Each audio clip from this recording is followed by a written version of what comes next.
Olá pessoas, no vídeo de hoje vamos conversar um pouquinho sobre Lady Macbeth do distrito de Mtsensk, que é uma novela publicada pelo Nikolai Leskov em 1865 em uma revista que, naquele período, era dirigida pelo Dostoiévski, chamada Época.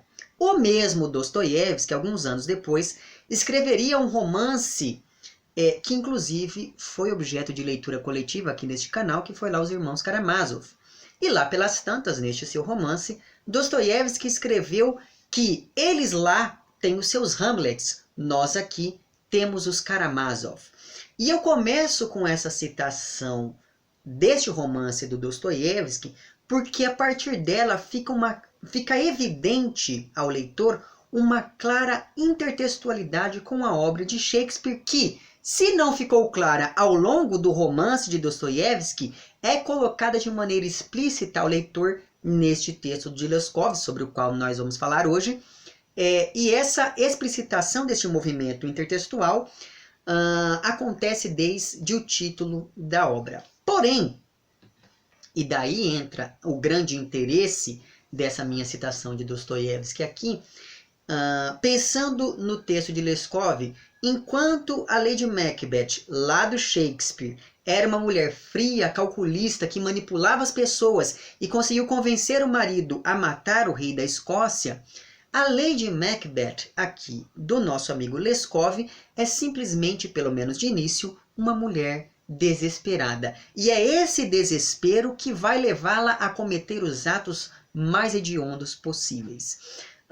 Portanto, me parece curioso o fato de que não se trata nem aqui, no caso de Leskov, nem lá no caso de Dostoiévski, de uma simples apropriação intertextual, mas também de um movimento que visa ressignificar nessas obras russas do século XIX toda uma temática, toda uma problemática ou uma série de problemáticas que estavam postas na literatura desde a época de Shakespeare.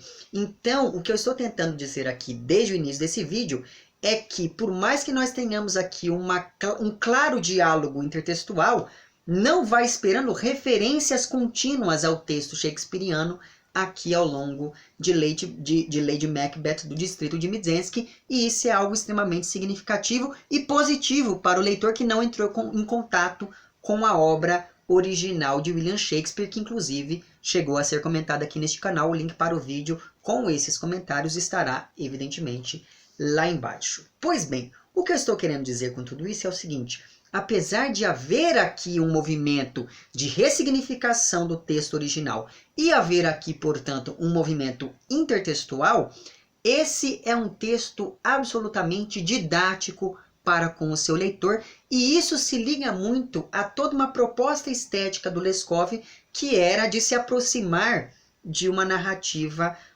de traços mais populares, de traços mais tradicionais e ligados à literatura oral, e isso é uma coisa que fica evidente do modo como o autor articula esses elementos intertextuais aqui nesta sua novela, que começa de maneira absolutamente simples, ao nos apresentar ali a Katerina Lvovna ou algo do tipo. E daí uma coisa curiosa é que esta minha edição aqui, ela saiu pela 34, foi traduzida pelo Paulo Bezerra, que assina também o texto que faz às vezes de pós-fácil, não é?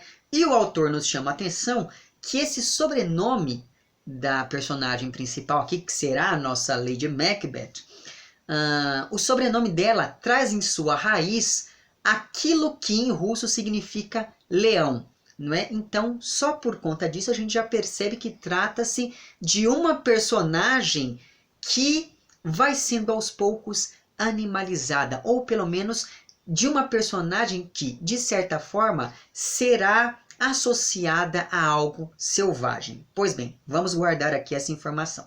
Pois bem, Katerina Lvovna é uma moça dos seus 24 anos, casada com um comerciante viúvo com o dobro de sua idade. E como ela não deu filhos a este marido, ela vivia sendo maltratada por ele e pelo pai desse sujeito, que morava com um casal em uma propriedade rural em algum lugar dos confins da Rússia.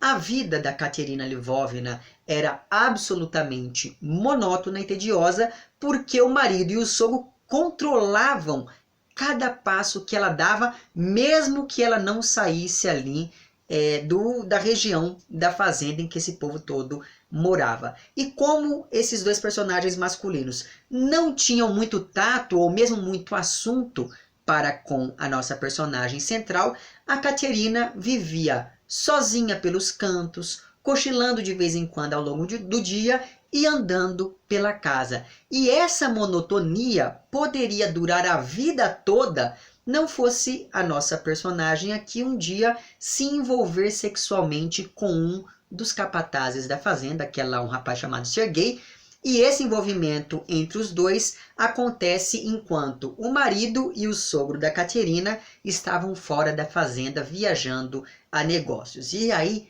é claro, como a Caterina vivia em um casamento sem qualquer tipo de sentimento, já que, como era comum naquela época, ela havia se casado por conveniência, a Caterina acabou se apaixonando pelo Serguei assim que ele declarou o seu amor para ela. E eu coloco amor entre aspas aqui, porque fica claro desde o início que esse sujeito usa o mesmo papo para todas as moças que ele acaba seduzindo. Só que aos poucos nós vamos percebendo que a Caterina Lvovna se envolve com este rapaz não apenas para poder fugir desse casamento que está, enfim, fadado ao fracasso, mas também, primeiro, como uma forma de se rebelar contra aquela ordem instituída na casa, e daí você tem um claro libelo em favor da libertação feminina, ainda que indo por um viés mais grotesco aqui ao longo dessa narrativa. Mas a Caterina acaba se envolvendo com Serguei também para poder deixar de ser submissa, porque afinal de contas, assim como ela era submissa ao marido por ser mais pobre do que ele, ao escolher um criado da fazenda, a Caterina é quem controlaria toda a situação a partir daquele momento. Tanto é assim que, no momento em que esses dois amantes estão ali no mesmo patamar, em um dado ponto do enredo, nós percebemos que o Serguei não gosta dela de maneira nenhuma e ele começa a deixar isso cada vez mais claro, porque afinal de contas, a partir do momento em que os dois estão ali no mesmo patamar, já próximo do fim dessa novela, ele não tem mais para que ficar se rebaixando diante dessa sua amante. O problema é que o sogro e o marido não poderiam ficar ali viajando para sempre. Uma hora eles teriam que voltar àquela sua propriedade, não é verdade? E a partir da volta do sogro, nós nos deparamos, e ele também, com uma Caterina completamente diferente daquela do início da narrativa, porque essa nova mulher não é nada submissa e ela está disposta a matar a sangue frio qualquer pessoa que ouse atrapalhar ali a relação que se estabelece entre ela e este seu amante, que é o Serguei. E quando eu digo que ela está disposta a matar a sangue frio, eu não estou falando isso de maneira metafórica, de maneira simbólica. Não, ela realmente começa a matar pessoas para continuar ali com este seu amante. Graças a isso, então, a essa índole homicida que acaba, enfim, sendo despertada nessa personagem, graças a isso, toda aquela tranquilidade, aquela normalidade e mesmo aquele bucolismo que estavam presentes nas primeiras páginas dessa novela, dão lugar a uma narrativa com um clima cada vez mais macabro e cada vez mais sombrio conforme nós acompanhamos os vários e contínuos assassinatos cometidos pela Caterina e pelo Serguei. E em todos esses assassinatos é sempre ela quem dá as coordenadas daquilo que deve ser feito. Inclusive, o primeiro desses assassinatos, que enfim, a vítima da vez acaba sendo o sogro da Caterina, quem faz todas as coisas é a própria personagem. Então o Serguei ele não tem nenhum tipo de envolvimento mais direto com a morte do Boris, que é o sogro de Caterina. Pois bem, e existem aqui duas coisas muito importantes e muito interessantes sobre esses assassinatos e que acabam demonstrando bem a consolidação de um pensamento, digamos, capitalista, ainda que ao estilo russo. Primeira coisa, é a relação de subalternidade que se estabelece entre o Sergei e a Katerina. E como eu disse agora há pouco para vocês, essa relação de subalternidade se baseia na posição social que ambos ocupam. Então, a Katerina era pobre, logo ela era submissa ali ao seu marido, que era comerciante. Só que como ela se casou com um comerciante, ela enfim acabou subindo na vida e graças a isso ela se coloca em uma posição acima daquela ocupada pelo Sergei, que era um mero serviçal ali, um mero capataz da fazenda. Então, essa é a primeira questão que fica evidente conforme esses assassinatos vão se desenrolando. A segunda questão que me parece curiosa acerca desses assassinatos é a motivação principal deles, que não é simplesmente ficar com o Sergei pensando naquilo que levaria Katerina a matar as pessoas. Ela também faz isso para que ela consiga fazer com que este seu amante também se torne um comerciante. Isso porque a posição de comerciante era algo titular, ou seja, você não precisava ser de fato um comerciante. Se você se casasse com um comerciante, você automaticamente se tornaria um também. Logo, se a Katerina era casada com um comerciante, ela tinha esse mesmo título. Logo, ela queria que o seu amante partilhasse deste mesmo título que já era dela, porque assim ela conseguiria fazer com que a relação dos dois fosse mais aceita socialmente. Portanto, nós estamos aqui falando de um sistema social que permite algum tipo de ascensão, né? Algum tipo de mobilidade, o que acaba demonstrando, como eu disse para vocês, a penetração do capitalismo na mentalidade russa. Esse mesmo movimento de penetração do capitalismo na mentalidade russa foi abordado em alguns momentos lá pelo Dostoiévski, por exemplo, em obras como Um Jogador e O Crocodilo, ambas já comentadas aqui no canal. Os links para os vídeos vão estar lá embaixo. E tudo isso, essa série de assassinatos e o desenvolvimento da relação entre Katerina e Sergei, tudo isso nos é narrado por meio de uma linguagem simples, direta, objetiva e cheia de marcas de oralidade.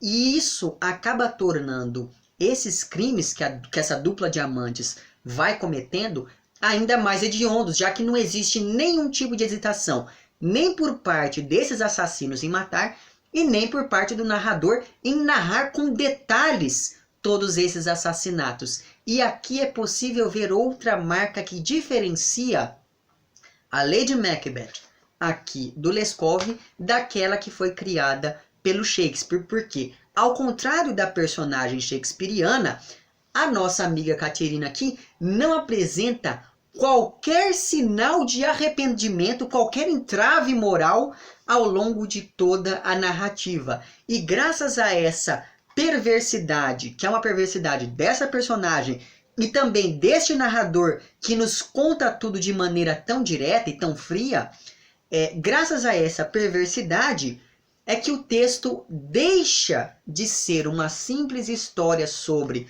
um triângulo amoroso e passa a ser uma obra que estabelece um diálogo absolutamente original com toda uma tradição literária. Isso porque o tema shakespeariano é transferido, ele é ressignificado para poder, enfim, se inserir de maneira mais eficaz na realidade rural da Rússia do século XIX. Então, veja que não é simplesmente um movimento intertextual, mas um movimento que ressignifica o texto original shakespeariano.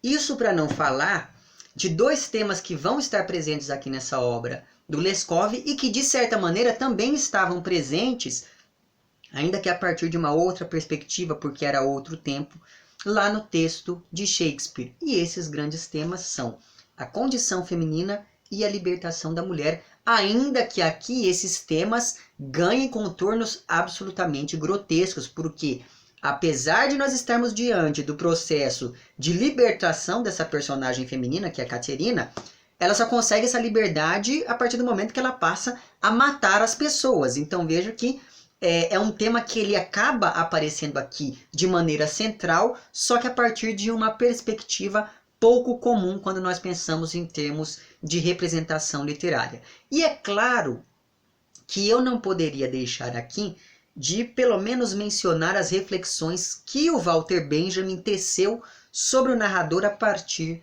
da obra do Leskov, ainda que ele não tratasse diretamente dessa novela em específico. Por quê?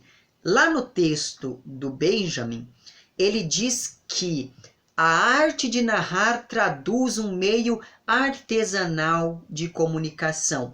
E esse caráter artesanal da narrativa acaba recuperando muito bem marcas da oralidade próprias da tradição de uma literatura oral e dos narradores populares. E é justamente por conta desses atributos que o Walter Benjamin defende a importância da obra do Leskov. E esse caráter popular da narrativa fica evidente aqui nessa novela, principalmente graças ao uso que ele faz de uma linguagem mais simples, direta e, em muitos dos casos, absolutamente coloquial. Por conta disso tudo, fica aqui a minha forte recomendação para que você leia este livro. Acredite no que eu estou falando. Eu não comentei quase nada sobre o enredo, então assim, eu preferi fazer esses comentários um pouco mais gerais, apenas para que você pudesse, de certo modo, se aproximar do texto a partir de uma perspectiva um pouco mais, enfim, atenta, para que você perceba esses detalhes na linguagem, para que você perceba o modo como ele se refere ao texto de Shakespeare, ou o modo como ele não se refere ao texto de Shakespeare ao longo aqui dessa sua novela. Enfim, acredito eu que seja uma excelente porta de entrada para você aí que, assim como eu, não conhece muito da obra do Leskov. Acredito que seja muito interessante você, enfim, começar aqui por este texto. E para você aí, amigo professor, que tem vontade, enfim, de trabalhar com textos literários diferentes em sala de aula, recomendo fortemente a leitura desse texto com seus alunos, principalmente para poder tratar da questão do narrador. Se eu tivesse lido este texto antes, com certeza ele teria entrado na lista de leituras dos meus alunos neste ano de 2019, mas enfim, fica para aquela que eu farei no ano que vem, certo? É isso então, vou deixar lá embaixo o link para onde você pode comprar o livro, e daí comprando pelo link você me ajuda e todo mundo fica feliz. Se você gostou do vídeo, não esqueça de curtir e de compartilhar. Caso não tenha gostado, não esqueça de dizer lá embaixo por que não gostou. Se você está inscrito no meu canal, muito obrigado pela sua inscrição, e caso não esteja inscrito, inscreva-se também lá embaixo. Um amplex para vocês todos, até o próximo vídeo e tchau!